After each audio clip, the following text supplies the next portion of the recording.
இன்றே டவுன்லோட் செய்து உங்கள் ஃபேவரட் ஷோக்களை என்ஜாய் பண்ணுங்க.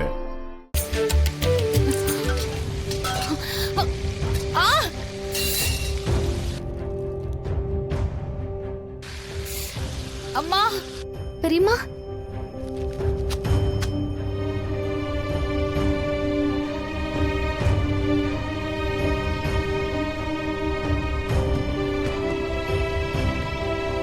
காயம் பெருசா இருக்கே.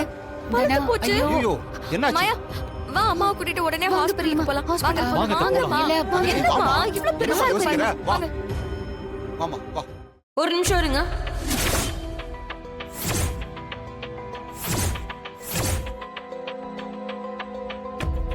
சமையல் பண்ணும்போது இந்த மாதிரி தீக்காயம் படுறதுலாம் சகஜம் தானே. இதுக்கெல்லாம் ஹாஸ்பிடலுக்கு போயிட்டு இருப்பாங்க. ஏன் இதுக்கு முன்னாடி நம்ம வீட்ல யாருக்கும் தீக்காயம் பட்டதே இல்ல பாருங்க. ஒவ்வொரு தடவையும் ஹாஸ்பிடலுக்கு போயிட்டு இருக்கோம். அங்க போனா 1000 2000 செலவு இழுத்து விட்டுருவாங்க. எதுக்கு தேவையில்லாத வெட்டி செலவு? வீட்லதான் மருந்து இருக்குல்ல, அத போட்டா சரியாயிட போகுது. இத்தனை நாளா உன் விஷயத்துல தங்கச்சி இப்படிதான் பாத்துச்சா? அண்ணா, நீங்க இப்படி கேட்டீங்கன்னா அப்புறம் நான் பல விஷயத்த பேச வேண்டியிருக்கும். பொறுப்புன்னு வந்துட்டா இது எல்லாத்துக்குமே கணக்கு பார்த்துதான் ஆகணும். ஏய், என்னம்மா சொல்ற? சும்மா இதுக்கெல்லாம் கேள்வி கேட்டுட்டு இருக்காதீங்க. நான் சொல்றத மட்டும் கேளுங்க.